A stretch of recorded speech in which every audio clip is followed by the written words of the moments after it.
तो देखो हिमाचल का क्या हाल कर रखा है। ये काम ही इनको यही आता है, बस दिन रात काम यही आता है, किसको तोड़े, किसका एमएलए खरीदे।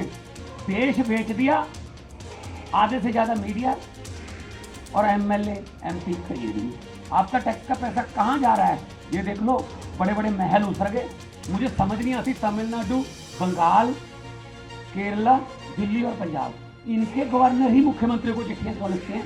कभी यूपी वाले गवर्नर ने चिट्ठी क्यों नहीं लिखी योगी को कि कितना कर्जा ले लिया जी आपने?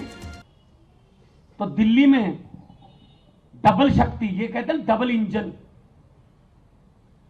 ये कह रहे हैं डबल इंजन की सरकार। पीछे देखा था पिछले दिनों कठुआ से इंजन बिना ड्राइवर के आ गया था। इनके इंजन भी बिना ड्राइवर के हैं, कहीं इधर घूमता है, कोई इधर घूमता है, कोई पटड़ी से उतर जाता है, किसी को उतार देते हैं। ये काम करते हैं और क्या करते हैं। ये तो 92 सीटें हमारे पास, 62 सीटें अरविंद केजरीवाल जी के पास हैं। जो सरकार चल रही है शुक्र करो। अगर 40 होती इनके पास, 65-70 होती मेरे पास, अब तक तोड़ देते भाई साहब। तो देखो हिमाचल का क्या हाल कर रखा है। ये काम ही इनको यही आता है, बस दिन रात काम यही आता है, किसको तोड़े, किसका एमएलए खरीदे। देश बेच दिया, आधे से ज्यादा मीडिया और एमएलए एमपी खरीद लिए। तो इनको ये लगता है कि हमारे बिना शायद सत्ता ही नहीं होगी। दिल्ली के लोग सियाने लोग हैं, पढ़े लिखे लोग हैं। दिल्ली देश का सबसे ज्यादा टैक्स देने वाला शहर है। क्या फिर आपका टैक्स का पैसा आपके पास वापस नहीं आना चाहिए? मैं दिल्ली के लोगों से पूछना चाहता हूं, 2 करोड़ से ज्यादा आबादी है, आपका टैक्स का पैसा क्यों नहीं आ रहा वापस? आपका टैक्स का पैसा कहां जा रहा है ये देख लो। बड़े बड़े महल उतर गए कि किसी भी लेवल से वो ऑफिस लगता है, 7 स्टार होटल है, यहां लग गया पैसा दिल्ली के लोगों का।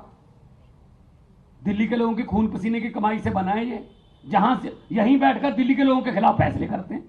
ये भी रोक लो, ये भी रोक लो, ये भी रोक लो। अरे भाई चुने हुए हैं, आप चुन के आ जाइए। यही बात ये रामलीला ग्राउंड में हमको कहते थे, सड़कों पर बैठकर कानून नहीं बनते, चुन के आइए, चुन के आइए।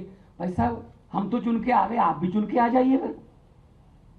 ये चुनते नहीं है, ये कहते चुने हुए खरीद लो बस।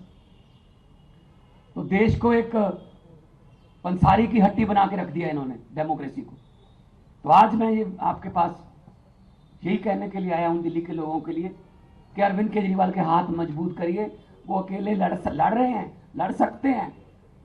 हमारे नेताओं को उठा उठा के जेल में फेंक देते हैं, लड़ रहे हैं। इनको 8-9 ईडी के नोटिस आ गए, इतनी किताब बन जाएगी नोटिसों की।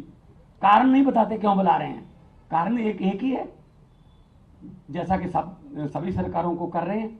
मुझे समझ नहीं आती, तमिलनाडु, बंगाल, केरला, दिल्ली और पंजाब, इनके गवर्नर ही मुख्यमंत्री को चिट्ठियां क्यों लिखते हैं? कभी यूपी वाले गवर्नर ने चिट्ठी क्यों नहीं लिखी योगी को कि कितना कर्जा ले लिया जी आपने, क्या कर रहे हो, लॉ एंड ऑर्डर का क्या हाल है? गुजरात वाले ने क्यों नहीं लिखी? क्या इन पे कोई अलग से पेंट करवा रखा है इन स्टेटों में? कोई अलग झंडा है इन पे स्टेटों का? एक ही झंडा है, तिरंगा झंडा है।